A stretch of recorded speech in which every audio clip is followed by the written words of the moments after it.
হচ্ছে গোলাপের থেকেও না এই গন্ধরাজ ফুল ভীষণ সুন্দর লাগে। মানে বাড়িতে যদি এরকম 10-12টা গন্ধরাজ ফুলের গাছ থাকে, তো আর মনে হয় গন্ধের কোনো অভাব হয় না বাড়ির মধ্যে। রাত্রেবেলা ধরুন আপনি ছাদে বসে আছেন, আর রাত্রে ফুলটা ফুটেছে, এত সুন্দর গন্ধ ছাড়ে। গোলাপ সুন্দর, গোলাপ সত্যি একটা অসাধারণ ফুল।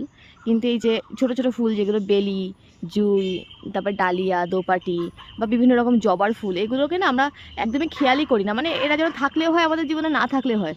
কিন্তু প্রতিটা ফুল না অসম্ভব সুন্দর হয়, জানেন তো। ওই একটা ফুলের ওপরে শুধু ফোকাস করবেন না, আশেপাশে আরও যে ফুল আছে সেগুলোকে একটুখানি খেয়াল করুন। খুব ভালো লাগে। যাই হোক, এটা পুজোর ফুল, মানে গোলাপ পুজোয় দেয় কিনা আমি জানি না, দেয় হয়তো।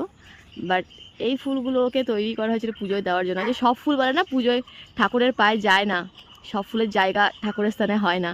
আসলে অসম্ভব সুন্দর এই ফুলটা। গোলাপ তো একটা দামি ফুল, তাই গোলাপের মার্কেট ভ্যালু অনেক বেশি। তবে ছোট ছোট এই ফুলগুলো কিন্তু ঠাকুরের পায়ে জায়গা পায়।